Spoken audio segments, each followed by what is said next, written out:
Case కట్టేస్తారు. హల్లెలూయా. మన ప్రభు సొంత రక్షకుడైన యేసుక్రీస్తు నామములో మీకు అందరికీ శుభవందనాలు తెలియజేస్తున్నాను. అందరికీ ప్రైజ్ లార్డ్. అందరికీ ప్రైజ్ లార్డ్. అందరికీ ప్రైజ్ లార్డ్. అందరూ బాగున్నారా? మరి బాగున్న వాళ్ళందరూ దేవునికి స్తోత్రాలు చెల్లించండి గట్టిగా. హల్లెలూయా, హల్లెలూయా. చాలా సంతోషము. మరి తన సజీవ రెక్కల కింద మనల్ని కాపాడి మరొకసారి ఆయన సన్నిధిలో మనలను కూర్చుండే అవకాశం దేవుడు మనకి ఇచ్చాడు. ప్రియులారా, ఈ దినము చాలా శ్రేష్టమైన దినము, పరిశుద్ధ దినము. ఈ పరిశుద్ధ దినము మనం ఆచరించడానికి మనం ఉదయాన్నే లేకపోతే రాత్రికాల సమయమందు సిద్ధపాటు కలిగి ఉంటాం. మనం అందరం కూడా రేపు విశ్రాంతి దినము, పరిశుద్ధ దినము. దేవుని సన్నిధికి వెళ్ళాలి, మరి ప్రార్థన చేసుకోవాలి, మరి పాటలు పాడితే కలిసి పాడాలి, మరి చక్కని వాక్య సందేశాన్ని వినాలి. నా ఆత్మకు ధైర్యాన్ని ఇచ్చేది, నా ఆత్మను బలపరిచేది, నన్ను మంచి మార్గాన్ని నడిపించేది చక్కని వాక్యముతో దేవుడు నాతో మాట్లాడాలి అన్న వారందరూ ఒక్కసారి చేతులెత్తండి. మరి ఆ విధంగా మీరు ప్రార్థన చేసుకుని బయలుదేరారా? చెప్పండి. అయ్యో, ఈరోజు వాక్యము నాతో మాట్లాడితే ఏంటి, నేను సరి చేసుకుంటాను, నా జీవితాన్ని సరి చేసుకుంటాను అనుకొని మనము దేవుడి సన్నిధికి రావాలి. ఎందుకంటే యోహాను సువార్త 1వ అధ్యాయం 1వ వచనంలో ఆదియందు వాక్యం ఉండెను, ఆ వాక్యము దేవుడై ఉండెను అని మనం చదువుకుంటున్నాం. వాక్యము దేవుడై ఉన్నప్పుడు మనము వాక్యానికి భయపడి ఉండాలి. వాక్యము దేవుడై ఉన్నప్పుడు వాక్యానికి మనము లోబడి ఉండాలి. మరి ఎంతమంది లోబడి ఉన్నారు ఒకసారి చెప్పండి. నేను లోబడి ఉన్నానని వాక్యానికి భయపడి ఉన్నాను. ఈ వారం దినములు ఎటువంటి చెడు వ్యసనములకు బానిస కాలేదు. ఈ వారం దినములు నా నోటితో ఎవరిని దుర్భాషలు మాట్లాడలేదు. ఈ వారం దినములు నేను ఎవరిని హింసించలేదు, బాధించలేదు. ఈ వారం దినములు నేను ఎవరితో కొట్లాట కొట్టుకుని మేము ప్రవర్తించలేదు, వ్యాజ్యములు గొడవలు ఆడలేదు. ఈ వారం దినములు మా జీవితంలో ప్రశాంతంగా ఉంది అని మనం ఒకసారి పరీక్ష చేసుకుంటే మన అంతరాత్మ మనతో మాట్లాడుతూ ఉంటుంది. ప్రియులారా, మనం అనుకుంటున్నాం దేవుని బిడ్డలమని, కానీ మనలో ఉన్న ఒక అపవాది అనేక విధములుగా మన పాడు చేస్తుందని గమనించలేకపోతున్నాం. అపవాది యొక్క కార్యక్రమము అది మొదలు పెట్టిన కాడి నుంచి దాని కార్యక్రమం ముగించినంత వరకు అది మన వెంటాడుతూనే ఉంటది. అందుకే 1 పేతురు ఆ యొక్క 5వ అధ్యాయంలో ఎక్కడ రాయబడింది, మీ విరోధి అయిన అపవాది గర్జించు సింహము వలె ఎవరిని బ్రింగుతున్నా అని వెతుకుచూ తిరుగుచున్నాడు. 5:8 ఉంటది. ప్రియులారా, గమనించుకోండి. వాడికి మనం అవకాశం ఇచ్చామా? ఒకవేళ ఇస్తే మనం పరిశుద్ధులమే కాదు, వాడికి అవకాశం ఇస్తే మనం దేవుని బిడ్డలమే కాదు, నిబ్బరమైన బుద్ధి గలవారై మెలకుగా ఉండుడి. ఈ విరోధి అయిన అపవాది గర్జించు సింహము వలె ఎవరిని మృంగుదునా అని ఎదుగుచూ తిరుగుచున్నాడు. ప్రియులారా, ఆలోచించుకోండి. ఏం చేస్తున్నాడట? ఎదుగుచూ తిరుగుచున్నాడు. మరి ఎదుగుచూ తిరుగుతున్న వాడికి మనం అవకాశం ఇస్తున్నామా లేదా? చెప్పండి. మనం అవకాశం ఇస్తేనే కదా ఎవడన్నా మనం చొరబడతాడు. మనం అవకాశం ఇవ్వకపోతే ఎవరన్నా మనం చొరబడతారా? చెప్పండి అమ్మా. అవకాశం ఇస్తేనే. అవకాశం ఇవ్వకపోతే అది అప్పుడు మనం ఏం చేయలేము విరోధి. ఎందుకంటే యోబు గ్రంథము 2వ అధ్యాయంలో మాట్లాడుతున్న 4వ వచనంలోని అపవాది చర్మము కాపాడుకొనకు చర్మమును ఆత్మను కాపాడుకోడు, ఆత్మను నరుడే కదా ఇచ్చుచున్నాడు. మనం వాడికి అవకాశం ఇస్తున్నాం, కొట్లాడికి అవకాశం ఇస్తున్నాం, గొడవలకు అవకాశం ఇస్తున్నాం, తిట్లుగా అవకాశం ఇస్తున్నాం, కొట్లాడకు అవకాశం ఇస్తున్నాం. విరుద్ధముగా దేవునికి విరుద్ధముగా ప్రవర్తించి ఆయన దృష్టిలో మనం అపరాధములు అవుతున్నాం. అది తెలుసుకోలేకపోతున్నాం. ప్రియమైన వారలారా, మనం అనుకుంటున్నాం మనం మంచి బాటలో నడుస్తున్నాం అనుకుంటున్నాం, మనం చేసేది కరెక్టే అనుకుంటున్నాం, కానీ మన వెనకతో కొన్ని కార్యములు జరుగుతున్నాయి, అవి గమనించలేకపోతున్నాం.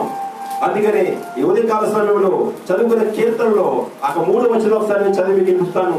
దుష్టులు ఆలోచన చొప్పున నడవక, పాపుల మార్గమును నిలువక, అపహాస్యకులు కూర్చుని చోటును కూర్చుండక, యెహోవా ధర్మశాస్త్రమునందు ఆనందించుచు దివారాత్రము దాన్ని ధ్యానించువాడు ధన్యుడు. అతడు నీటి కాలువల ఎవరు నాటబడినదై ఆకువాడక తన కాలమందు ఫలమిచ్చు చెట్టు వలె నుండును, అతడు చేయనదంతయు సఫలమగును. అక్కడ రెండవ వచనం చాలా గట్టిగా ఉంటది. 13వ ఆత్మీయమైన వచనం. అది ముందు వచనం ఉంది, దుష్టులు ఆలోచన చప్పున నడవక పాపుల మార్గము నిలువుగా అపహాసకులు కూర్చుండి చోట్ల కూర్చుండక. ఈ 3 లక్షణములు ఖచ్చితంగా మనలో ఉంటాయి. లేవంటారా? చెప్పండి. కారణం చేసే వారి దగ్గర మనం కూర్చుంటూ లేదా? దుష్టుడు ఆలోచన మనకి లేవా?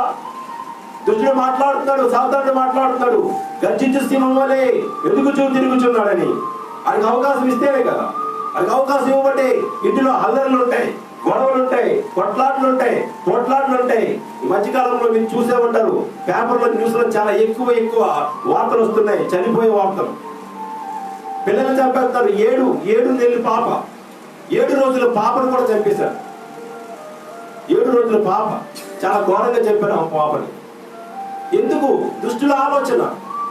భార్య కొట్టిన భర్తను విడిచిపెట్టి పోయిన భార్యలు, అల్లరితో కూడిన ఆటపాటలు మొదలైపోయి విధ్వంసంలో కుటుంబంలో కలగ చేసుకుని కుటుంబాలు తునాతనలు అయిపోతున్నాయి.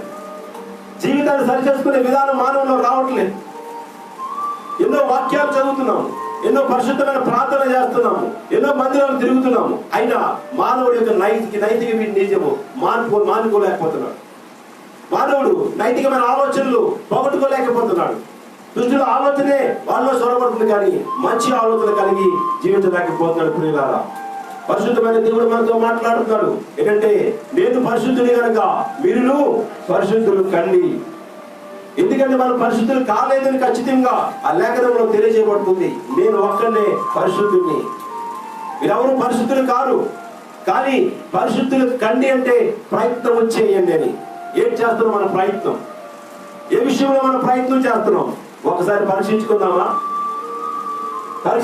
మన జీవితాల్లో. ఒకసారి మనం పరిశుద్ధులుగా ఉన్నామని ఎక్కడో దగ్గర మనం దిగజారిపోతున్నాం. కారణం ఏంటంటే, దేవుడు ఆశీర్వదించాలని, ఆయన ఆశీస్సులు మనకు ఉండాలని, ఆయన రాజ్యము చేర్చాలని మన మీద ఆయన పడుతున్న ప్రయాసని మనము పాడు చేసుకుంటున్నాం. నిర్లక్ష్యంగా ప్రవర్తించి మూర్ఖముగా నడిచి నా ఆలోచనే కరెక్ట్, దేవుడు ప్రణాళిక అంటే నా ప్రణాళికే కరెక్ట్ అని మనం నడిచే నడతలోనే దేవుని యొక్క ఆశీర్వాదాలు కోల్పోతున్నాం. ప్రియులారా, కేవలము స్వార్థము, కేవలము ఈర్ష్య, కేవలము అసూయ, కేవలము ధనపిచ్చి, ఇవన్నీ కలిసి మానవుని యొక్క నైతిక విలువను పాడు చేస్తుంది, భక్తిని పాడు చేస్తుంది, ఆధ్యాత్మిక జీవితాన్ని పాడు చేస్తుంది.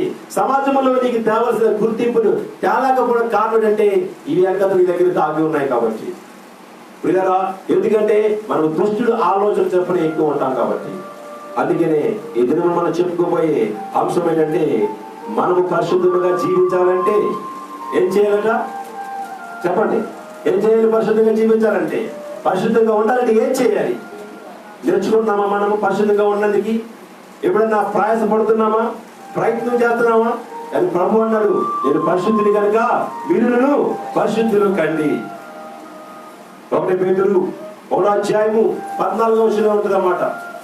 చూడండి, నేను పరిశుద్ధుని కనుక మీరును పరిశుద్ధులు కండి. నేను పరిశుద్ధుడై ఉన్నాను కనుక మీరును పరిశుద్ధులై ఉండని రాయబడినది. గమనించుకోండి, మనం పరిశుద్ధులు కాదు, పరిశుద్ధులు అవడానికి ప్రయత్నం చేయాలి. పరిశుద్ధులమైతే మనకి ప్రయోజనం ఏంటంటే, భూలోకంలో దేవుడు గొప్ప ఆశీర్వాదాలు మనకి ఇచ్చి మనం ఎక్కడికి వెళ్ళినా మనం జయ సంకేతంగా పలగలుగుతాం, విజయాన్ని పొందగలుగుతాం. యెహోవా ధర్మశాస్త్రమును అనుసరించి దాన్ని ధ్యానించేవాడు ధన్యుడు. అతడు నీటి కాలువల వారు నాటబడినదై ఆకువాడక తన కాలమందు ఫలమిచ్చు చెట్టు వలె నుండును, అతడు చేయనదంతయు సఫలమగును. అంటే అతడు చేసే ప్రతి పని కూడా పూర్తి అవుతుంది. ఈ పని కాదు అని లేదు. దేవునికి భయపడి లోపలి జీవించగలిగితే మనం చేసే ప్రతి పని కూడా సఫలమే అవుతుంది. మా భక్తులు మనకి దేవుడు పరిచయం చేశాడు కదా, వాళ్ళు మనం చెప్పుకున్నాం. ఎందుకు దేవుడు భక్తులు పరిచయం చేస్తాడు? ఎందుకు కొన్ని జీవితాలను దేవుడు మనం ఉంచుతున్నాడు అంటే, మన జీవితాలను సరి చేసుకోవాలి. ఆ భక్తులు చూసి అయ్యో ఎంత గొప్ప భక్తులు కూడా ఇలాగ ఉండాలి అనుకోవడం కాదు. ఆ భక్తులు చూసి మనం నేర్చుకోవాలి. చివరికి యేసయ్య తన ప్రేమను భూలోకంలో పంచాడు. ఎందుకంటే యేసయ్యను చూసి మనము నేర్చుకోవాలి. నేను పరిశుద్ధుని కనుక మీరును పరిశుద్ధులు కండి ప్రయత్నం చేయండి. ప్రియులారా, ఈరోజు మనం పరిశుద్ధులుగా ఉండాలంటే 3 విషయాలు మీకు నేను చెప్పడానికి ఆశపడుతున్నాను. 3 విషయాలు. ఈ సబ్జెక్ట్ చెప్పుకుంటే చాలా పెద్దదే. 2019 డిసెంబర్ 31వ తారీఖున డిసెంబర్ ఆఖరి ఆన్లైన్ ప్రేయర్ లో, సెకండ్ ఆన్లైన్ ప్రేయర్ లో ఇదే ప్రాంతంలో ఈ యొక్క సబ్జెక్ట్ మనం మాట్లాడుకున్నాం. సబ్జెక్ట్ నేను పరిశుద్ధుని కనుక మీరు పరిశుద్ధులు కండి. ఎలాగ పరిశుద్ధులు అవుతాం? 3 విషయాలు. మన ఇంద్రియాలు ఉన్నాయి. మన ఇంద్రియాలు మనం స్వాధీనపరచుకోవాలి. ఇంద్రియాలు ఎప్పుడైతే స్వాధీనపరచుకుంటామో మనం చాలా వరకు 80% పరిశుద్ధులుగా ఉండే అవకాశం ఉంటుంది. రెండవదిగా మిగతా 20% దేవునితో ఎక్కువ సాంగత్యం కలిగి జీవించాలి. దేవుని మాటలు మాట్లాడుతూ ఉండాలి.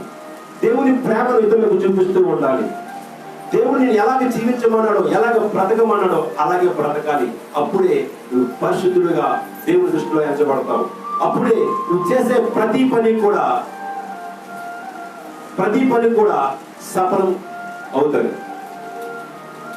అంతేగాని మనం పరిశుద్ధంగా లేకుండా అయ్యా ప్రార్థన చేస్తున్నా పని అవ్వట్లేదు, నేను ఉపవాసాలు చేస్తున్నా పని అవ్వట్లేదు అనుకుంటే జరగదు. ఇవి చేయడానికి మనకి ఏది కావాలన్నా పరిశుద్ధత కావాలి. చూడండి, చాలా మంది ఈ రోజుల్లో మనము దేవుని దృష్టిలో వేషధారులా కనపడుతున్నామా, నిజమైన భక్తి పరులా కనిపిస్తున్నామా ఆలోచించుకుందాం. ఈరోజు తెల్లవారు మనం చక్కగా స్థలకి స్నానం చేస్తాం పరిశుద్ధం కాబట్టి. చేస్తామా లేదా? చెప్పండి. చేస్తాం. తర్వాత మాసిపోయిన బట్టలు వేసుకుంటామా? ఉతికి ఆరేసిన బట్టలు వేసుకుంటామా? చక్కగా ఉన్న బట్టలు వేసుకుంటామా? ఉతికిన బట్టలే కట్టుకుంటాం. మాసిపోయిన బట్టలు వేసుకోవడానికి ఇష్టపడతాం. ఇక్కడ మనం ఏం చేస్తాం? శరీరాన్ని కడుక్కున్నాం, శుద్ధి చేసుకున్నాం.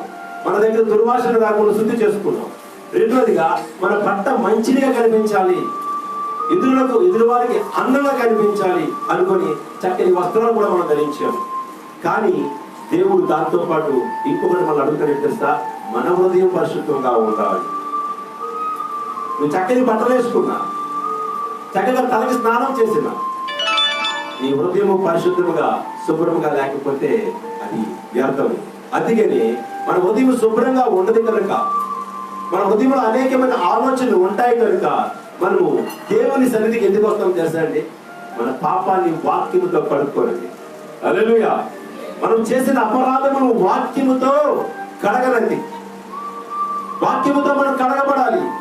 అందుకనే వాక్యము నాతో మాట్లాడాలి ప్రభువా అని మనం ప్రార్థన చేసుకోవాలి. ఎందుకంటే ఎటువంటి అపరాధములైనా మనం చేసి ఉండవచ్చు.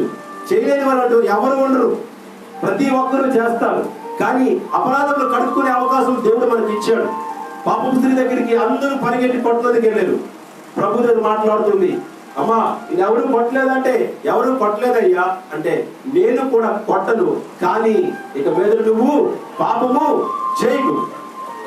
ఈ వారం చర్చకు వచ్చేసి చక్కని వాక్యం విని అమ్మా బయటికి వెళ్ళిపోయిన మర్చిపోయి మళ్ళీ యథావిధి తదా కాదని మళ్ళీ అదే విధంగా ప్రవర్తిస్తే మన ఉదయం పరిశుద్ధిగా అవుతుందంటారా?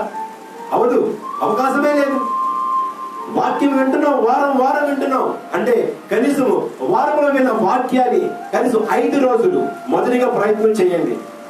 5 రోజులు నేను పరిశుద్ధంగా ఉండాలి, లేదా మొదటి దినం పరిశుద్ధంగా ఉండాలి. ఈ రోజు బయటికి వెళ్ళండి, నేను ఎవరితో ఎటువంటి వివాదం లేకుండా నా భార్య పిల్లలతో కానీ, నా అన్నదమ్ములతో కానీ, నా చెల్లెలతో కానీ, నా సహోదరులతో కానీ ప్రేమను పంచుతాను. క్రీస్తు ప్రేమని ఒక ఒడంబడిక మనం చేసుకోవాలి. ఒక ప్రణాళిక, ఒక ప్రమాణం మనం చేసుకోవాలి. అప్పుడు ఆ దినములు ఆ ప్రయోగంలో సక్సెస్ అయితే, అంటే ఆ ప్రయోగంలో నువ్వు విజయం సాధిస్తే 2వ రోజు నువ్వు నిలబడతావు. 2వ రోజు మొదటి దినం అనేది ఫెయిల్ అయిపోతే 2వ దినం నువ్వు నిలబడలేవు. ఈరోజు మనం ప్రయత్నం చేస్తున్నామా? అందుకని ప్రభు మాట్లాడతాడు, మీరు వినుట మట్టుకు విందురు కానీ గ్రహింపరు. వాక్యాన్ని గ్రహించమను. ఎలాగ పరిశుద్ధులం అవుతాము? వాక్యముతో కడగబడ్డ వాళ్ళ పరిశుద్ధులం అవుతాం. వాక్యముతో ఉదక స్నానం చేయడం వల్ల పరిశుద్ధులం అవుతాం. మనం చేసిన ప్రతి పాపాన్ని వాక్యము బయలుపరుస్తున్నాం. మీకు తెలుసో తెలియదో బయలుపరుస్తుంది. మనం ఏదైనా తప్పు చేస్తే ఖచ్చితంగా వాక్యం అంతా మాట్లాడుతుంది. ఒకవేళ తప్పు చేయకపోతే వాక్యం మనం సరైన త్రోవలో నడిపిస్తుంది. గమనించుకునే 2 విషయాలు. తప్పు చేస్తే నేను తప్పు చేస్తాను కాబట్టి వాక్యం నాతో మాట్లాడుతుంది అని మనకున్న 2 మెదళ్ళు ఉంటాయి. జ్ఞానయుక్తమైన మెదడు ఉంటుంది, ఆలోచనకరమే శరీరానికి ఉపయోగపడే మెదడు ఉంటుంది. ఈ ఆలోచనకరమైన మెదడుకి మీరు సహాయం చేయండి. వాక్యం నాతో మాట్లాడింది, ఈ రోజు నుంచి నా జీవితాన్ని సరి చేసుకుంటాను, నేను ఎన్నడూ అపరాధమైన పనులు చేయను, పాపిష్టి చేష్టలు చేయను, పొగిరి పనులు చేయను, సత్యముగా దేవుళ్ళలోనే బ్రతుకుతాను అని ఒక మెదడు మనకు ఆలోచన కలిగి చేసినప్పుడు ఆ ఆలోచనకి మీరు కట్టుబడి ఉండాలి. కానీ మీరు ఏం చేస్తారో తెలుసా, మనం ఏం చేస్తారా దానికి కట్టుబడి ఉన్నాం. ఇది మంది కాదు, ఇది బైబిల్లో తప్ప నా జీవితానికి కాదు అనుకుంటాం. కనుకనే తిరిగి మరొకసారి తప్పు చేసే అవకాశము మనకు వస్తుంది. సాతాను మన హృదయంలోకి వచ్చే అవకాశము మనం ఇస్తున్నాం. ప్రియులారా గమనించుకోండి. హల్లెలూయా. ఇతరులు మనం చెప్పుకోబోయే మాట ఏంటంటే చెప్పండి ఒకసారి, నేను పరిశుద్ధిని కనుక మీరును పరిశుద్ధులు కండి. మనం పరిశుద్ధులు కావాలంటే 3 విషయాలు చాలా చక్కగా మన బాడీ అంటే మన దేహం నుంచి 3 విషయాలు మనం కంట్రోల్ చేసుకోవాలి. ఏం తెలుసా అండి? మొదటి కంటి చూపును కంట్రోల్ చేసుకోవాలి. ఏంటంట? కంటి చూపు. అందుకనే ఇంతకుముందు మీకు చెప్పాను, ఏంటి గవర్నమెంట్ మరి ఒక కోర్టుల మీద కానీ, జిల్లా పరిషత్తు ఒక రోడ్ల మీద కానీ, బస్ స్టాపుల్లో కానీ 3 బొమ్మలు వేసేవారు, కోతి బొమ్మలు. తెలుసా మీకు? పుస్తకాలు కూడా ఉంటాయి ఇప్పటికి. ఆ కోతి బొమ్మలు ఒక చక్కని పాఠాన్ని మనకు నేర్పిస్తాయి. ఏంటంటే చెడు చూడకు, చెడు వినకు, చెడు మాట్లాడు. ఈ 3 విషయాల్లోనే నువ్వు తప్పిపోతే నువ్వు పరిశుద్ధుడు అసలు కానే కాదు. మాట్లాడేవాడు చెడు మాట్లాడుతున్నాడో లేదో మనకు అర్థమవుదా? అర్థమైన తర్వాత ఎందుకు మాట్లాడు చెప్పండి. చెడు వింటున్నాం కదా, మరి చెడు విన్న తర్వాత నా దగ్గర మాటలు మాట్లాడగా మనం ఎందుకు అనలేకపోతాం అంటే చెడు చాలా ఆకర్షణీయంగా ఉంటుంది. చాలా ఆకర్షణీయంగా ఉంటుంది. చెప్పుడు మాటలు చెడు చాలా ఆకర్షణీయంగా ఉంటుంది. అందుకనే దేవుడు మానవుని చక్కని నిర్మాణం చేసి, చక్కని సృష్టిని ఏర్పాటు చేసి ఏదైనా వనంలో పెట్టినప్పుడు దేవుడు అంటున్నాడు, మంచి చెడు ఫలములిచ్చు, మంచి చెడు తెలియజేసే ఫలమును తెలుస్తూ అని దేవుడు స్పష్టంగా ఆదాముకు అవ్వకు తెలియజేశాడు. అవ్వగారు ఏం చేస్తారంటే ఒకరోజు ఒంటరిగా ఉండి అరణ్యంలో శికారు చేస్తూ నడుచుకుంటూ వస్తున్నారట. వస్తుంటే ఆమెతో ఒక జీవరాశి మాట్లాడుతుంది, సర్పం. అవ్వా చూడ ఎంత మృదుగా మాట్లాడుతుందో. అవ్వా, దేవుడు మీకు ఏమైనా చెప్పాడా? ఈ చెట్ల ఫలములో ఏదైనా తినొద్దని చెప్పాడా అని అడిగిందట. మంచి చెడు నుంచి ఫలములు ఉన్నాయి, అవి తినొద్దని దేవుడు చెప్పాడు. మమ్మల్ని తినమన్న ఫలములు ఉన్నాయి, అవి తినమని చెప్పాడు. అంటే ఈ శాతాన్ని అంటుందట, అవి తింటే మీరు దేవుడితో సమానంగా అయిపోతారు, అందుకే మిమ్మల్ని దేవుడు తినొద్దన్నాడు. దేవుడు సింహాసనం పక్కన మీరు కూడా కూర్చుంటారు, అందుకే దేవుడు మిమ్మల్ని తినొద్దన్నాడు. దేవుడిలాగే మీరు కూడా సృష్టిని తయారు చేసేవాళ్ళు అంత గొప్పవారు అయిపోతారు, అందుకే దేవుడు మిమ్మల్ని తినొద్దన్నాడు అని చెప్పినప్పుడు అవకేమనిపించిందట, చాలా మృదువైన మాటలు చాలా స్పష్టంగా అనిపించి ఆ మాటలే సత్యం అనుకున్నాడు. ఆ మాటలే రైట్, అవే యథార్థమైన మాటలు. కనుకనే ఆ మాటలకి ఆసక్తి చూపించి అవ్వ భక్తిలోంచి జారిపోయింది, దేవుని మాట నుంచి జారిపోయింది. చదవండి. ఆ స్త్రీ ఆ వృక్షము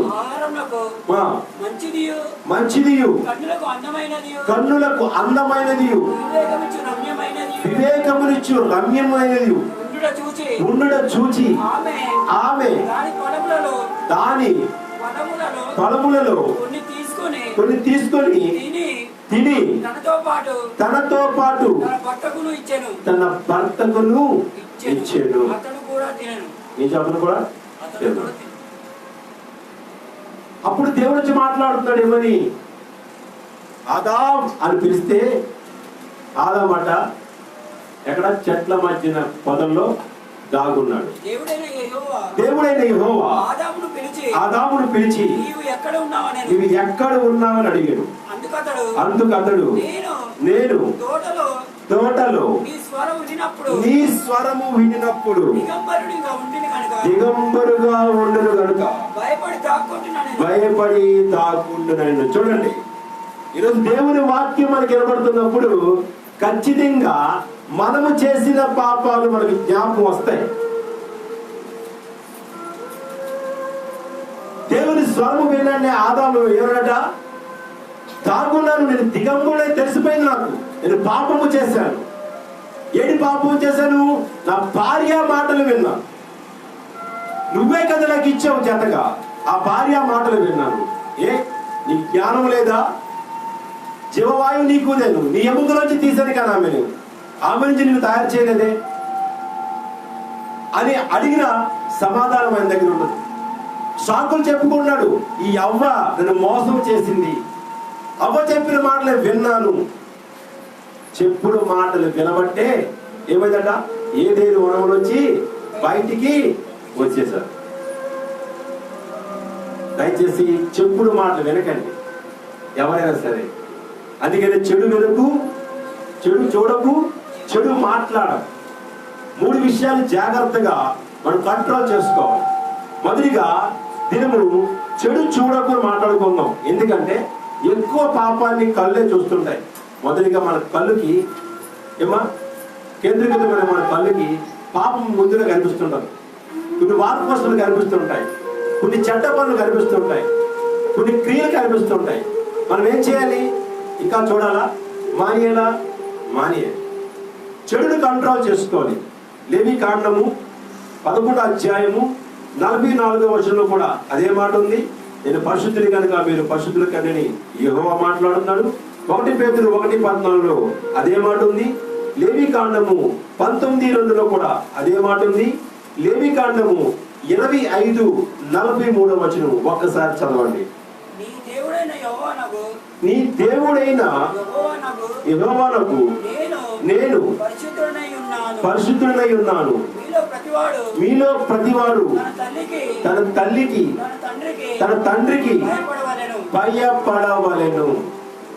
ఈరోజు తల్లిదండ్రులకి భయపడిన పిల్లలు ఎవరు లేరు. ఉన్నారంటారా? లేదు. కనీసం దేవునికన్నా భయపడి ఉండాలి. దేవునికన్నా భయపడుతున్నారా? లేదు. దేవుడు మనతో మాట్లాడినా భయం లేదు, దేవుని వాక్యం విన్నా భయం లేదు, దేవుడు అద్భుత కార్యక్రమాలు మనం చెబుతున్నా భయం లేదు. కనుకనే మన ఇష్టానుసారమైన జీవితం మనం జీవిస్తున్నాం. మనం చేసే పనులే యథార్థమైనవి కనబడుతున్నాయి మనకి. కానీ మనం చేసే పనులు నికృష్టమైనవి మనకు తెలియట్లేదు. మనం అవే కరెక్ట్ అనుకుంటాం. అవునంటారా కాదంటారా? చెప్పండి. 100% అవి రైట్ అనుకుంటాం. లోతు భార్యతో యెహోవా దేవుడు మాట్లాడుతున్నాడు లోతుతోని. లోతు, ఈ ప్రదేశాన్ని విడిచిపెట్టి మీరు పారిపోండి. చాలా గొప్ప స్వాస్థ్యం సంపాదించుకున్నారు, కానీ మీరు వెళ్ళిపోండి. వెళ్ళిపోతే మీరు ఎక్కడ పాపంలోకి, లేకపోతే నరకంలోకి, లేకపోతే మరణానికి దారి తీస్తుంది మీ జీవితం అని చెప్పినప్పుడు సరే ప్రభువా అని అంగీకరించారు. కానీ దాని మీద వ్యామోహం, వస్త్రం మీద వ్యామోహము, ఆభరణాల మీద వ్యామోహము, స్వార్థి మీద వ్యామోహము లోతు భార్యని ఉప్పు స్తంభముగా మార్చేసింది. దేవుని మాటకు భయపడి లేదు. దేవుని మాటతో నాకు లెక్కేంటి? పిల్లరా, మనం ఎంతమంది అలా జీవిస్తున్నాం ఈ రోజుల్లో? దేవుని మాటకి భయపడి ఉన్నామనుకుంటున్నాం. కేవలము వాక్యం విన్నంచోపే మనం దేవుని వాక్యానికి మాటకి భయపడి ఉంటున్నాం. బయటికి వెళ్ళిన తర్వాత ఆలకంట ఎక్కువ ఘోరంగా మనం ప్రవర్తిస్తున్నాం. ఒక సహోదరుడు రాత్రికాల సమయంలో మేము మందిరానికి బయలుదేరి వెళ్తున్నాం ఆల్రెడీ ప్రేయర్కి. చాలా చక్కగా తాగిస్తున్నాడు, పొట్టిగా ఉన్నాడు, ఫుల్గా తాగిస్తున్నాడు. మా పాపాలన్నింటికి నా అక్షయ బర్త్డే కదా, నేను ఉదయం బర్త్డే విషయం చెప్పలేదు. కలిసి సాయంత్రం వెళ్ళి కనిపించి వద్దామని కొంచెం చాక్లెట్ కొనుక్కొని వెళ్ళాను. పాప పడుకోండి, పాపకి ఇచ్చేసి బయటకు వచ్చాను. లోపల రాజేష్ని యేసురాజు తీసుకెళ్తే పని ఉంది మావయ్య గారు, నేను ఒక 5 నిమిషాలు పంపిస్తాను తీసుకెళ్ళాడు. నేను బయట నుంచొని ఈ లోపల అవ్వను ఫోన్ చేస్తున్నాను. ఫోన్ చేస్తుంటే చక్కగా డ్యూటీ నుంచి వస్తున్నాడు, ఎత్తి పొట్టిగా ఉన్నాడు, శుభ్రంగా ఫుల్గా తాగేసి నడవలేక నడుపుతున్నాడు. చిన్నపిల్లలు చూడండి, నడవలేక నడుపుతుంటారు, తప్పడం లేకుంటారు. ఏమి పడిపోతే మనం పట్టుకోవాలి. అలాగే నడవలేక నడుపుతూ నా బండి మీదకి వచ్చేసాడు చేసుకొని. నేను అప్పుడు ఒక వాగ్దానం తీసి వాగ్దానం వింటున్నాను. నేను వింటూ వాగ్దానాన్ని వేరే యూట్యూబ్లో నేను చూసుకొని వింటున్నాను. ఆ వాగ్దానం విన్న తర్వాత ఆ సహోదరుడు చదివారంటున్నాడు, ప్రైజ్ ద లార్డ్ అన్నాడు. నాకు అర్థమైపోయింది. ప్రైజ్ ద లార్డ్ అన్నాడు. అమ్మా ప్రైజ్ లార్డ్ తమ్ముడు చెప్పాడు, నువ్వు క్రిస్టియనా? దేవుడు నమ్ముకున్నానండి అన్నాడు. బాప్తిజం తీసుకున్నావా? తీసుకున్నానండి అన్నాడు. చర్చికి వెళ్తున్నావా? వెళ్తున్నానండి అన్నాడు. మరి నీగడల కోసము నాగడల కోసము రోమా పత్రికలో ఒక మాట రాయబడి ఉంది, చదివావా ఎప్పుడన్నా అన్నాను. ఏ మాట అండి అన్న. మిమ్మల్ని బట్టే కదా క్రీస్తు యేసు నామము అన్యజనుల మధ్య దూషించబడుతుంది అన్న మాట చదివేవా అన్నాను. చదివాను. అంత అవసరం చదివాను. మరి ఇప్పుడు ఏం చేసావు? డ్యూటీకి ఎందుకు వెళ్ళావు? డబ్బులు సంపాదనకి. ఎవరిని పోషించడానికి? భార్య బిడ్డలు పోషించడానికేనా? మరి ఇల్లు నువ్వేం చేసి వస్తున్నావు? కడుపు నిండా తాగి నీ ఆరోగ్యాన్ని పాడు చేసుకుంటూ ఇదమ్మా తిరిగి నీ భార్యని నీ పిల్లల్ని పస్తులు ఉంచుతున్నావు. రెండవదిగా తన శరీరం అంతా గాయపరచబడింది. రాజేష్ అడిగిన కావాలంటే అబద్ధం కాలేదు. కన్నాలు పడిపోయి పొడవలేరా? ఏంటి ఇవన్నీ గిఫ్ట్లా అడిగాను. ఇవన్నీ నీకు గిఫ్ట్లు ఇచ్చా బహుమత అంటే అవును. పడిపోయిన తప్పతైలే అన్నది. పడిపోయినంత వరకు ఎందుకు తాగావు నువ్వు? కారణం ఏంటి? దానివల్ల నీకేమైనా ఉపయోగం వచ్చిందా? లాభం ఏమైనా వచ్చిందా? లేకపోతే నీ భార్య దండ ఏమనేసిందా? నీ స్నేహితులు భలే తాగేవని చెప్పేసి చక్కగా 5-6 దండలు తెచ్చి నీకు సన్మానం చేశారా? లేకపోతే నీ అమ్మ బాగా తాగుతున్నావని పొగిడిందా? ఎవరైనా ఒక్కరు చెప్పమనండి. ఒక్కరు ఈ దాంట్లో ప్రతి ఒక్కరు పిలు, నువ్వు తాగేవు పర్వాలేదు, చాలా బాగా తాగేవని ఒక్కరు చెప్తే నీకు మరొక 1000 రూపాయలు ఇస్తాను. ఎందుకలా తాగి ఒంటి నిండా దెబ్బలు తగిలించుకున్నావు అంటే నువ్వేం చేస్తావు బ్రదర్? మీరు అలాగే అంటారు. మరి ఎలాగనాలి?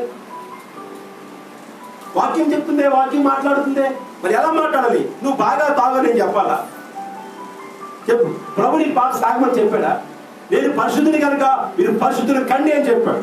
నువ్వు పరిశుద్ధిగా తయారవుతే నీ జీవితం కట్టబడుతుంది.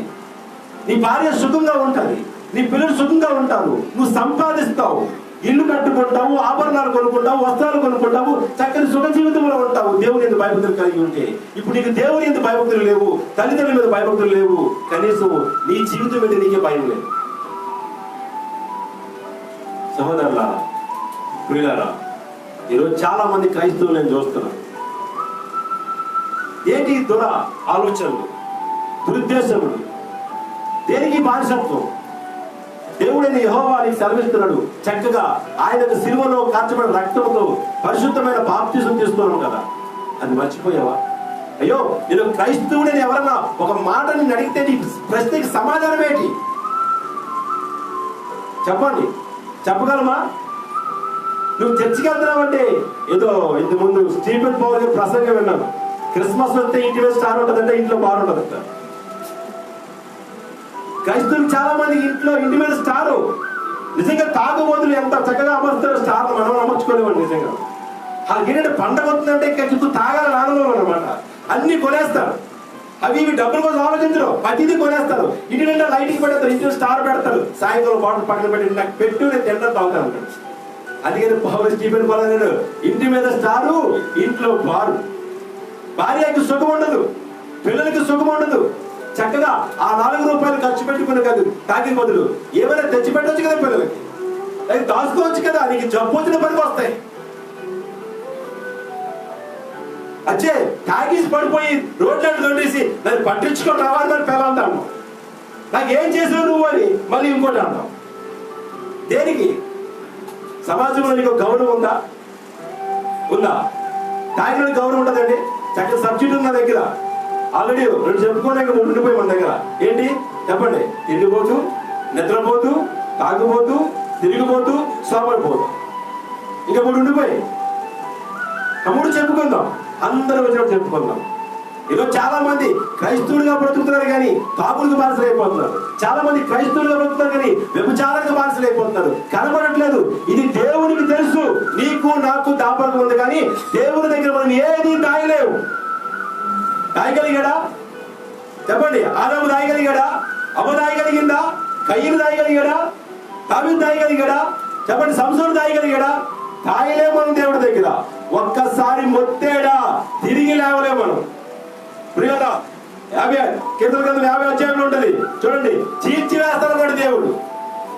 కీర్తన 50 అధ్యాయం చదవండి ఒక్కసారి. అక్కడ నుండి చూడండి. కీర్తన గ్రంథం 50 అధ్యాయం. దేవాది దేవుడైన యెహోవా ఆజ్ఞ ఇచ్చుచున్నాడు. తూర్పు దిక్కు మొదలుకొని 50 అధ్యాయము చూడండి 22వ వచనం చదవమ్మా. కొద్దిగా పైకి 17 ఒకటి చదువు. 17 ఒకసారి చదువు. 17వ వచనం. దిద్దుబాటు నీకు అసహ్యము కదా. ఏమన్నా మంచి మాట చెప్తే అసహ్యమట. దేవుడు మనతో సూటిగా మాట్లాడితే దేవుడి మీద మనకు అసహ్యము. ఆ కిందకెందుకు చూడండి. దేవుని మర్చువారులారా దీన్ని యోచించుకోండి అంటే ఆలోచించుకోండి. దేవుని మర్చి నీ ఇష్టానుసారంగా ప్రవర్తిస్తున్నావు. తర్వాత లేని ఎడల నేను మిమ్మును చీల్చివేయుదును, తప్పించువాడెవడును లేకపోవును. ఆ సహోదరుడు అన్నాడు, బ్రదర్ నువ్వు తాగడం నీ డబ్బు నీ ఇష్టమే, కానీ నువ్వు తాగినప్పుడు పడిపోయినప్పుడు కాన 2 కాళ్ళు ఏ కారణం చేత ఎగిరిపోయాను నువ్వు ఎక్కడ ఉంటావు తెలుసా? హాస్పిటల్ మీద ఉంటావు. నేను పట్టించుకుని ఉండడు.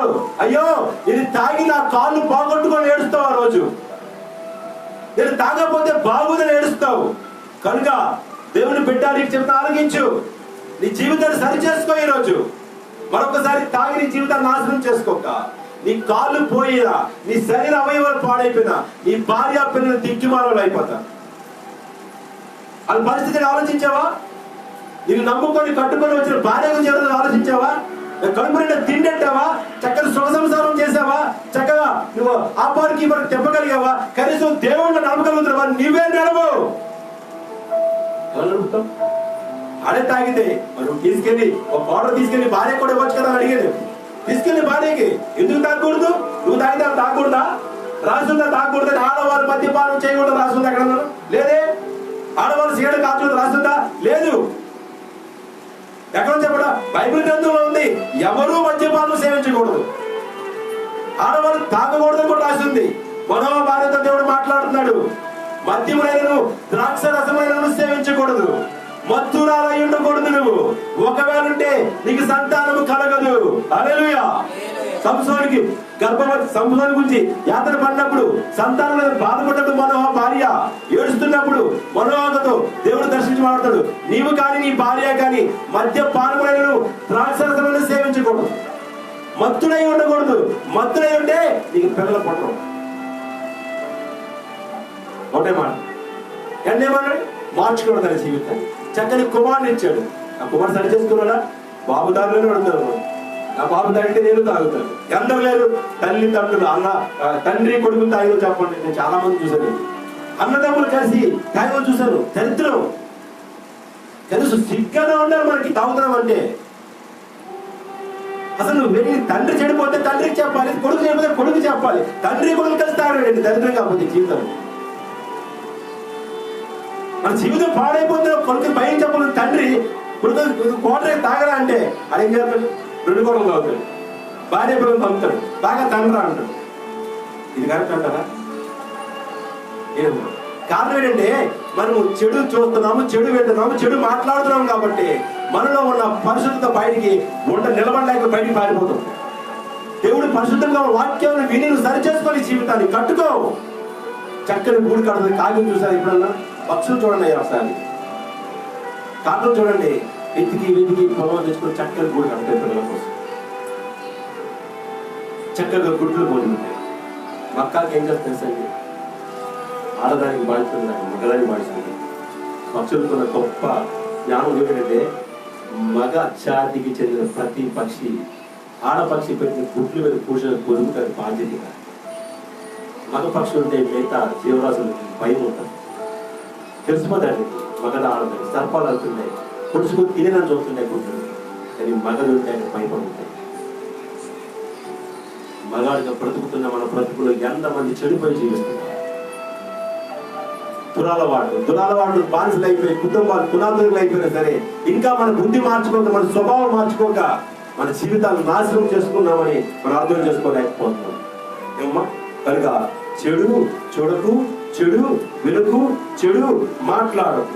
ఆదికాండము 19:15-26 చదువుకోండి. ఏముందట?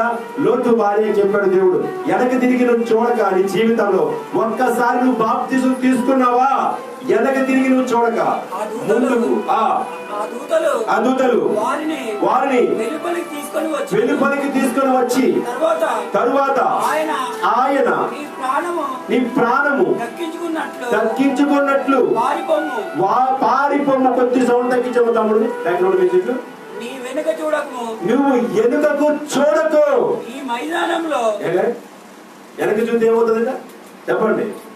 వెనుక చూస్తే పాపం మళ్ళీ వాళ్ళు తిరిగి పట్టుకుంటుంది. ఇంకా బాగా అర్థమైంది చెప్పాలి. ఎలా చెప్పాలి చెప్పండి? మన ఇంట్లో అన్ని రకాల కచ్చడే ఉంటాయి, అన్ని సమకూర్చి చెత్త పుట్టలు వేస్తాం. ఆ చెత్త పుట్ట ఒకరోజు పర్వాలేదు, వాసన రాదు. రెండో రోజు చెడు వాసన వచ్చేస్తుంది. తడి పొడి అన్ని కలిసి, అన్ని రకాలు కలిసి దాన్ని ఏం చేస్తాం చెప్పండి? చూస్తామా? చాలా బాగుంది చెత్త, మంచి వాసన వస్తుంది చెత్త అని చూస్తామా? చూడం. మనం ఎలా చూస్తున్నాం? ఎలా చూడగలుగుతున్నాం? చూడండి, మన జీవితాలను కట్టుకోలేకపోతున్నాం. ఒక్కసారి నువ్వు వెనక్కి తిరిగి మళ్ళీ చూసావంటే ఇవాళ పెంట నేర్చుకుంటున్నావు, పరిశుద్ధమైన దేవుడు నేర్చుకోలేదు. రోతం చూస్తామా చెప్పండి? రోతం చూడడానికి ఇష్టపడతాం ఎవరన్నా? ఇష్టపడవు. ఎందుకని? ఇది రోత. నీ పాత రోత జీవితం విడిచిపెట్టని బైబిల్ తెలియజేస్తుంటే పాత రోత జీవితాన్ని పట్టుకొని ఏలాడుతున్నాం మనం. అదే ప్రవర్తన, అదే తీరు, అదే నడక, అదే మాటలు మారలేదు, స్వభావం మారలేదు, మనిషి మారలేదు. మారని ప్రయత్నం కూడా చేయలేదు కాబట్టి మారలేకపోతున్నాం. ఏ రోజన్నా ఒక్కరోజు ప్రయత్నం చేస్తుంటే ప్రభువా నేను నోటితో అపరాధంలో చేస్తున్నానేమో, ఒక్కసారి మార్చుకోవాలనుకుంటున్నాను. దుర్భాషను మాట్లాడుతున్నానేమో మార్చుకోవాలనుకుంటున్నాను. లేనిపోయిన కొండములు చెప్తున్నానేమో మార్చుకోవాలనుకుంటున్నాను. ఏ రోజన్నా ప్రార్థన ఒక్కరోజు చేస్తుంటే కనీసం నీ జీవితంలో అది మార్చబడేది. నువ్వు చెయ్యి. ఎందుకంటే బాప్తిజం నామకార్థమైన విలువ లేని బాప్తిజం తీసుకున్నాను. దేవుని విలువను పాడు చేస్తున్నాను. పరిశుద్ధమైన గ్రంథం పట్టుకొని, పరిశుద్ధమైన లేఖను చదువుకొని, పరిశుద్ధమైన వాక్యం వింటూ, పరిశుద్ధంగా జీవించలేక అపవిత్ర పనులు చేసుకుంటూ దేవునికి కలంకం చేస్తున్నాను. ప్రియారా, ఆ సహోదరుడు నీకు చెప్పిన మాట తెలుసా? నిజం చెప్తున్నాను తమ్ముడు, నువ్వు ఒక్కొక్కసారి ఏ క్రైస్తవుడు కనిపించినా ప్రైజ్ చెప్ప. నీ బ్రతుకు ఇది కరెక్ట్ కాదు, సరైనది కాదు. నువ్వు తాగి ప్రైజ్ చెప్తే నేను క్రైస్తవుడు నేను ఏమంటాను చెప్పు. హిందువుడు ఏమంటారు, అన్యులైన ఏమంటారు చెప్పు. మిమ్మల్ని బట్టి కదా ఇదండి దేవుడు సమాధానం పడుతుంటే ఏ విషయంలో పడుతున్నాం అనమాట. ఏ విషయంలో కూడా తగ్గింపు జీవితం అంటే ప్రతి విషయంలో హెచ్చించుకొని పోతున్నాం. ఆనెస్టీ గట్టి తినిపించాడు దేవుడు. గట్టి ఎన్ని సంవత్సరాలు? 6 సంవత్సరాలు నెబుకద్నెజర్ మహారాజు. తెలుసా మీకు? 6 సంవత్సరాలు గట్టి తిన్నాడు నెబుకద్నెజర్ మహారాజు. పాపం ఒప్పుకున్న తర్వాత తిరిగి మనిషి అయ్యాడట. వీళ్ళని గమనించండి, దేవుడు ఉగ్రదినంలో మనం చిక్కిపోయామా? రక్షించేవాడు మనకి ఎప్పుడు ఉండడు. ఈ రోజు నీ బలము, నీ అహంకారము, నీ అందము ఇవన్నీ నీకు సపోర్ట్ గా ఉండొచ్చు. ఒక రోజు నువ్వు బలహీనమైనప్పుడు ఎవరు సపోర్ట్ ఉంటారు తెలుసా? ఇది దేవుడే సపోర్ట్ గా ఉంటాడు. రెండోది నీ భార్య నీకు సపోర్ట్ గా ఉంటాడు. పిల్లలు కూడా విడిచిపెట్టిపోతారండి. నా జీవితంలో చెప్తున్నా సాక్షి. ఏ రోజు నా పిల్లలు సాయం చేస్తారా చెప్పండి? 6 రోజులు బట్టి నా భార్య అక్కడ హాస్పిటల్లో ఉంది. నా తిండి పరిస్థితి ఎవరు చెప్పండి ఒకసారి? నా భోజనం ఎవరు అందుతారు? నాకు నా బట్టలు ఎవరు అందుతారు? నా భార్య ఉందా? నాకు పిల్లలు ఉన్నారే? ఎవరైనా చేశారా? చేయలేరు. ఉన్నప్పుడే చేయలేరు. ఏమైనా పడిపోతే నీ పరిస్థితి ఏంటి? అందుకే నువ్వు ఎవరి మీద అనుకోవాలంట? దేవుడి మీద అనుకో. హల్లెలూయా. నువ్వు దేవుడి మీద ఆధారపడి జీవించు. దేవుడి మీద భయభక్తులు కలిగి జీవించు. దేవుడిని పోషిస్తాడు, ఆదరిస్తాడు, ప్రేమిస్తాడు, మంచి జీవితానికి ప్రసాదిస్తాడు. అటువంటి దేవుడికి విరుద్ధంగా తిరిగి అవమానం పాలైపోయి అసహ్యంగా ప్రవర్తించి జ్ఞానం నేను పిల్లలకి చెప్పామంటే ఈ గొర్రెలు పుట్టామనుకోండి అది తెలియదు. వేసాలు గెట్టాలు పండుపోయినా సరే మనం బుద్ధి మార్చుకోకపోతే కుక్కకి మనకి తేడా అయిపోయింది. జీర్ణం అనేది పనిచేస్తుంది. ఏం చేస్తుంది? ఈ గొర్రెలు చెప్పాము, పెద్దోడు చెప్తామా? చెప్పండి. నేను తప్పు చేస్తే ఎవడో తెలుసా? గాడిదలాగా ఉన్నావా? కొనలేదు. ఆ పిల్లడు తప్పు చేస్తే ఎవడో తెలుసా? చిన్నపిల్లగా తెలియదు, చెప్పు అంటారు. అర్థమవుతుంది మనకి. ఇంకా అజ్ఞానం బతుకుతున్నాం మనం. చెప్పండి. పరిశుద్ధంగా ఉండడానికి ప్రయత్నం చేస్తున్నామా? ఏ రోజైనా అసలు వాక్యానికి లోబడి ఉన్నామా మనం? ఈ రోజు నువ్వు ఎవరినన్నా బాధపడితే రేపు నిన్ను బాధపడితే పరిస్థితి ఏంటి? అప్పుడు నేను ఎవరు ఆలోచించాము? ఏ రోజైనా ఈ రోజు నువ్వు పాడైపోతే రేపు నీ కుటుంబ పరిస్థితి ఏంటి? ఆలోచించాము? ఏ రోజైనా ఆలోచించు. నా జీవితం, నా నిర్ణయమే నాకు ప్రధానమైనది. తప్పు చేసే ప్రతి ఒక్కరికి ఆ తప్పు అని సత్యంలా కనిపిస్తుంటాడు. ప్రభు ఆ తప్పుని వెలికి తీసి వాక్యం ద్వారా మనతో మాట్లాడుతుంది. రేపు తప్పు చేస్తున్నా జాగ్రత్త, నువ్వు పాప చేస్తున్న జాగ్రత్త, నీ నడవడు బాగున్నది జాగ్రత్త, నేను మాట్లాడుతున్నది జాగ్రత్త. ఎన్ని జాగ్రత్తలు చెప్పినా పట్టించుకోకపోతే ఒకరోజు నువ్వు పడే యాతన నీ పక్కని భార్య కూడా నీకు సహకారంగా ఉండదు. నువ్వు చేసే పనులకి నీ ప్రవర్తన, నీ తల్లిదండ్రులు నీకు సహకారంగా ఉండదు. నా బాధ నేను పడుతున్నానండి, ఒక్క తప్పడు కదా, నా బాధ నేను పడుతున్నాను. ఏమో తెలుసా? నా కుటుంబం గురించి ఆలోచించి నా చదువును మానేసుకున్నందుకు ఈరోజు నా పాటలు ఎండలో కష్టపడి మలమల మాడిపోయి శ్రమపడి ఇబ్బంది పడి ఒక చెయ్యి సహకరించిన ఇంకో చెయ్యి సహకరించిన ఏడుస్తూ ఉంటాను పనిలోని. ఎందుకనక కర్మ? ఈరోజు నా గురించి ఆలోచిస్తారా? ఇలా ఆ రోజు నా గురించి ఆలోచించి నువ్వు కష్టపడి కుటుంబానికి ఎంతో కొంత సహాయం చేసావు. నా తండ్రి అనగలరా? అనలేడు. నా తల్లి అంటారా? అనలేదు. నా సహోదరులు అంటారా? అనలేడు. ఎవరు అనలేదు. నేను ఏడిస్తే నా భార్య ఏడుస్తాను, నేను నవ్వుతే నా భార్య నవ్వుతుంది. చక్కని బంధాలు పాడవుతుంది, కుటుంబాలు నాశనం అయిపోతుంది. క్రైస్తవులుగా జీవిస్తున్న మనమే సరిగ్గా లేకపోతే చెప్పండి, ఒక్కసారి ఆలోచించుకుంటే కారణం చెప్పుడు మాట. చెప్పుడు మాట చెడు చూసి చెడు నడవడికి నడిచి మన జీవితాలను పాడు చేసుకున్నప్పుడు కదా. మత్తయి సువార్త 5వ అధ్యాయం 27వ వచనం నుంచి 3 వచనాలు చదవండి. మత్తయి సువార్త 5వ అధ్యాయం 27వ వచనం నుంచి వ్యభిచారము చేయవద్దని చెప్పబడిన మాట మీరు విన్నారు కదా. నేను చెప్పున్నది ఏమనగా, చూడండి, వ్యభిచారము చేస్తే తప్పు, వ్యభిచారము చేస్తే నేరము, వ్యభిచారము చేస్తే పాపము, వ్యభిచారము చేసిన స్త్రీని రాళ్లతో కొట్టి చంపమని మోసే గ్రంథంలో రాయబడి ఉంది. ఆ మాటని శాస్త్రులు పరిచయులు యేసు ప్రభు దగ్గర పట్టబడిన స్త్రీ దగ్గర తీసుకొచ్చి ఈమె వ్యభిచారం చేసింది దేవాలయం దగ్గర, ఈమె పట్టబడింది కాబట్టి మోషే రాసిన ధర్మశాస్త్రంలో ఉన్న ఆది కాండం నుంచి ఆ 5 అధ్యాయాలని 5 గ్రంథాలు రాయబడింది కదా, ఆమెను రాళ్ళతో కొట్టి చంపాల కదా అని ప్రశ్నించాడు. ఎవరు? యేసు ప్రభువును ప్రశ్నిస్తారండి. అంత పరిశుద్ధుని అన్ని టార్చర్ పెడతారు. మనం ఏం పడు చెప్పండి సార్, ఎవరు పడుకున్నారా? నిద్రపోతే అందరూ చప్పట్లు కొట్టడం ఒకసారి గట్టిగా, నిద్రపోతే చప్పట్లు కొట్టడం. ఎవరు పడుకోలేదు. వాక్యం వింటే మధ్య మధ్యలో ఒక క్యాక్ వేస్తున్నాను. నేను ఉన్నాను, నాకు అర్థం అవుతుంది, నేను మాట్లాడుతూ నాకు అర్థం అవుతుంది. నేను ఉన్నాను, నేను విన్నాను అంటే ఇలా జై జై జగన్ గారు అంటారు జనాలు. మధ్యలో మీరు కూడా నేను ఉన్నాను ఇక్కడ మాట్లాడుతుంది ఒకసారి గట్టిగా మాట్లాడితే నీకు అర్థం అవుతుంది. మీరు అదే ఏమంటే పడుకున్నా మీకు నిద్ర వస్తుంది, నాకు చేద్దాం నిద్ర. కనుక పిల్లలు గమనించండి, వ్యభిచారం చేస్తే పట్టబడిన స్త్రీని చంపాలి, రాళ్ళు కట్టి రాళ్ళతో కొట్టి కట్టేసి. మరి మోసే ధర్మశాస్త్ర గ్రంథంలో ఉంది కదా అంటే ప్రభు అన్నాడు, మరి ఎరుడా అది శరీరంతో తప్పు చేస్తే పాపం అనుకుంటున్నావా? కాదు. మరి పిచ్చోడా, నీ కళ్ళతో చూసినట్టు వ్యభిచారం చేసిన సమానం. చదువు వాక్యాన్ని. నేను మీతో చెప్పినది ఏమనగా, ఒక స్త్రీని మోహపు చూపుతో చూచు ప్రతివాడు అప్పుడే తన హృదయమునందు ఆమెతో వ్యభిచారము చేసిన వాడైపోయాడట. మందే పర్వాల రాజ్యం. ఏంటంటే ఎవరందరినీ పర్వాల రాజ్యం పురుషులు ఎవరైనా అన్నం కనపడితే చూడకుండా మగవాళ్ళు చూస్తారు. మరి నువ్వు ఏ విధంగా చూసావు? అక్కగా చూసావా? చెల్లిగా చూసావా? పిన్నిగా చూసావా? తల్లిగా చూసావా? యామోహంతో చూసావా? వ్యామోహంతో చూస్తే ఆమెతో నువ్వు పాపం చేసినట్టు. అప్పుడు ఈ స్థానం ఎక్కడ తెలుసా? నరకం. ప్రభు మాట్లాడుతాడు, నీ చూపులే సరిగా ఉండకపోతే, నీ చూపులే నువ్వు కంట్రోల్ చేసుకోకపోతే నువ్వు దేహాన్ని కంట్రోల్ చేసుకోగలుగుతావు. చూసారా ప్రభు ఎంత గొప్పగా మాట్లాడతాడు?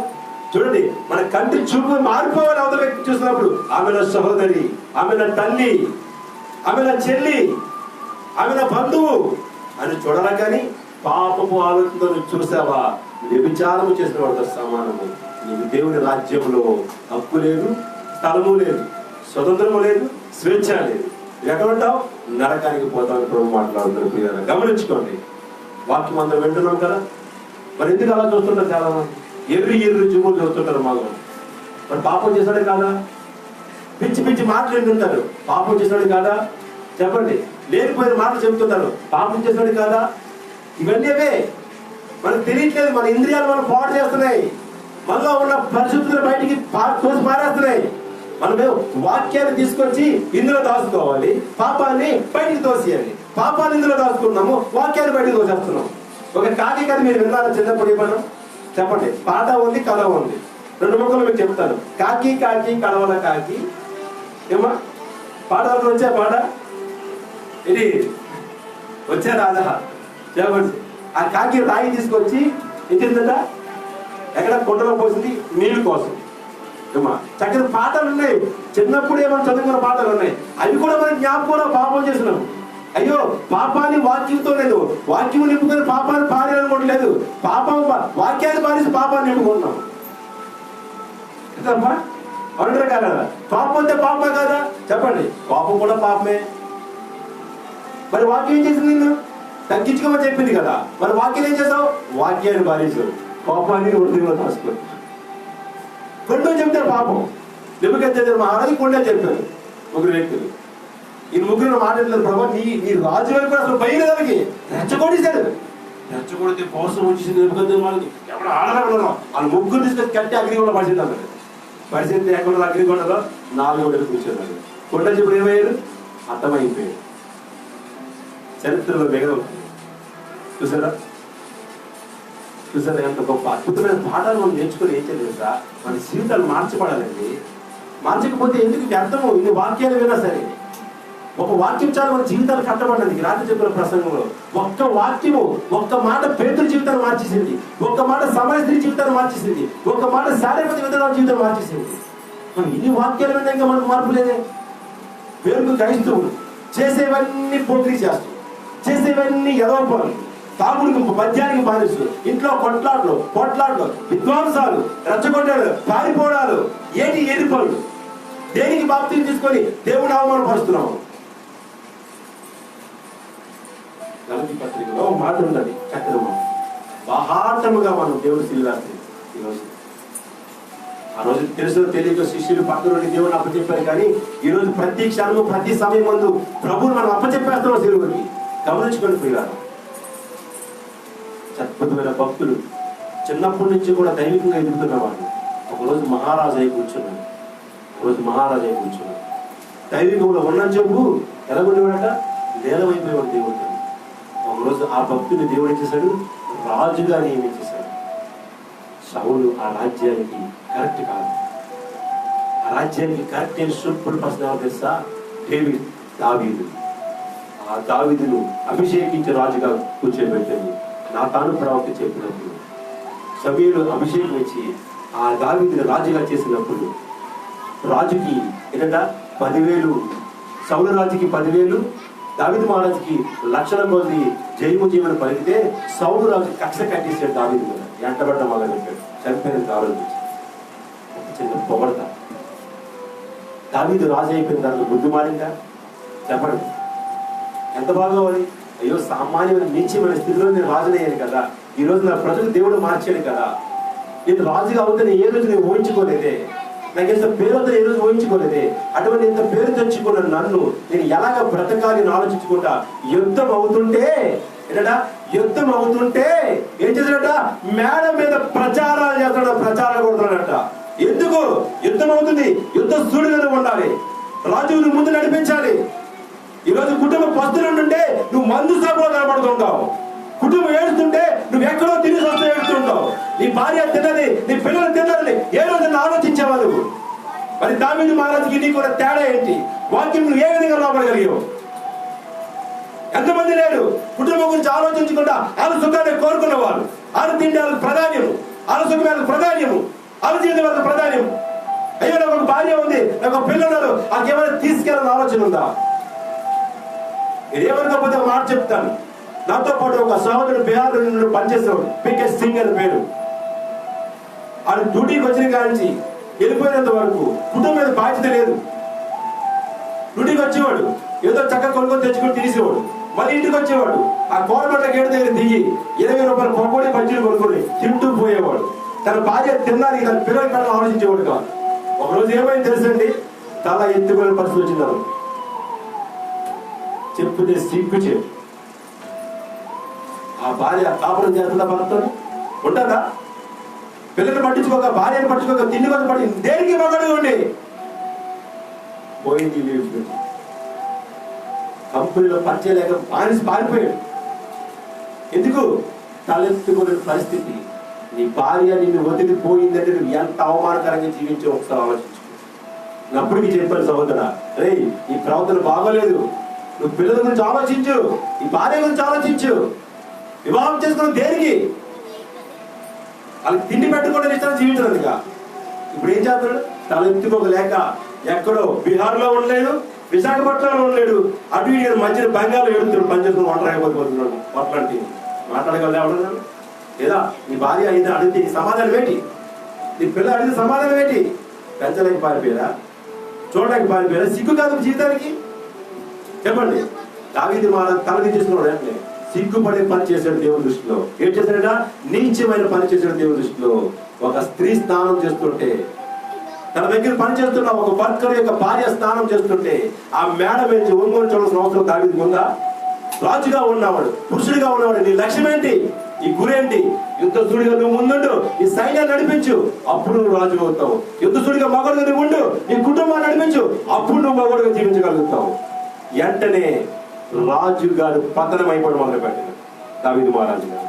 1 సమూయేలు 2 సమూయేలు గ్రంథము 11వ అధ్యాయం చదువుకున్న తర్వాత నేను చెప్పను, నువ్వు చదువుకున్న వాక్యాన్ని చూడండి. కేవలము చెడు చూడడం వల్ల ఒక స్త్రీ చాలా అందంగా కనిపించిందట. తల్లిదండ్రులు చెప్తారు, రే మనము పరిశుద్ధులమురా, మనము ఫిలిష్తీయులతో మనకి సాంగత్యం ఏంటి? మనం యూదులతో ఫిలిష్తీయుల సాంగత్యం ఏంటి? మన వారికి చేసుకోకూడదు. ఆమె స్త్రీలు అన్యులు అంటే, లేదు లేదమ్మా, ఆ అమ్మాయి చాలా అందంగా ఉందమ్మా, అమ్మాయిని చూసి నాకు నిద్ర పట్టట్లేదమ్మా, నేను పడుకోలేకపోతానమ్మా, నేను తిడతలేకపోతానమ్మా అన్నాడు సంసోను. ఇది బాధపడలేక భరించలేక తీసుకెళ్లి పెళ్లి చేసేసాడు. ఉండలేదు. కన్న తండ్రి అల్లుడు బయటికి పంపించి వేరే వాడికి పిలిచి పంపిస్తాడు.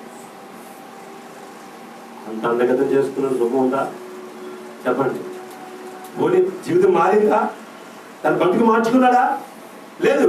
మరొక వేసిని చూసాడట. వేసి లోతైనా గొయ్యి. మరొక వేసిని చూసాడు గాజా ప్రాంతంకి వెళ్ళి. అక్కడికి పోయింది, ప్రాణం పోయింది. 2 సార్లు కూడా 2 అందాలు ప్రాణం తీసే సంవత్సరాలు. మన పరిశుద్ధతను పాడు చేసేవి కళ్ళు, మన పరిశుద్ధతను పాడు చేసేవి చెవులు, మన పరిశుద్ధతను పాడు చేసే మన నోరు. ఇవి మన కంట్రోల్ లేకపోతే దేవుడు మాట నువ్వు లోపల ఎలా జీవించగలుగుతున్నావని నువ్వు అనుకుంటున్నావు. చెప్పండి. మాట్లాడడానికి సమయం ఉంటుంది, ప్రార్థన చేయడానికి ఎవరికి సమయం ఉండదు. అవునంటారా కాదంటారా? చెప్పండి. ఎంత విస్తారంగా మాట్లాడతాం, కానీ ప్రార్థన చేయండి. దమ్ముండాలి ప్రార్థన చేయడానికి ఎవరికైనా సరే.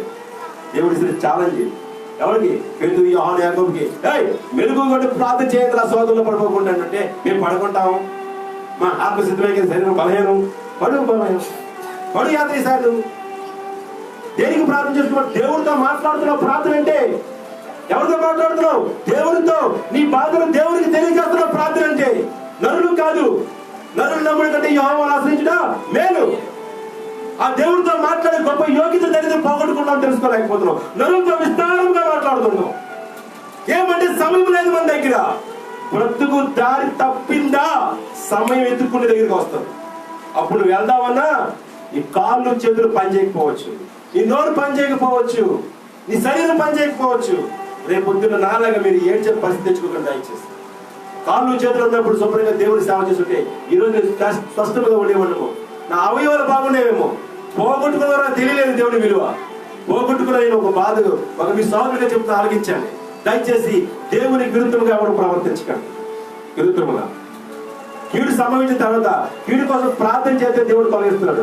ఆ ప్రార్థనకి బలహీనమైతే ఎలా తొలగించగలడు దేవుడు? చెప్పండి. తొలగించలేదు. దేవుడి సన్నిధి అంటే పరిగెట్టిలా ఉండాలి. 122 కీర్తన, యెహోవా మందిరంకి వెళ్దామని జనులు నాతో అన్నప్పుడు ఎంతో సంతోషపడుతున్న దావీదు అంటున్నాడు. మరి ఎక్కడ పోయింది సంతోషము? వేసి దగ్గర పోయింది. ఎందుకు? చెడు చూశాడు. దయచేసి ప్రియులారా, చెడును చూడకండి, చెడును వినకండి, చెడును మాట్లాడకండి. ఈ 3 మీ జీవితాలను పాడు చేస్తాయి. ఆ పాడు చేస్తే మీకు తెలియదు. మనం పరిశుద్ధం అనుకుంటాం, కానీ మీ జీవితం పాడు మీకు తెలియదు.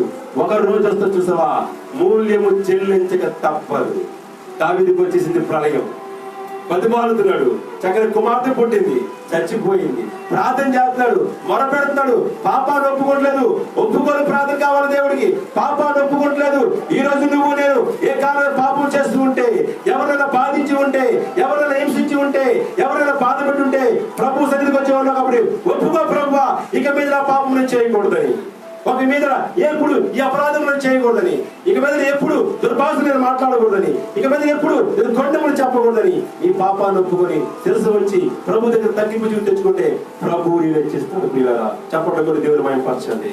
దావీదు ఒప్పుకున్నాడు పాపాన్ని ఒప్పుకున్న తర్వాత అద్భుతమైన కుమారుడు కన్నాడు. తెలుసా దావీదు? తెలుసా మీకు?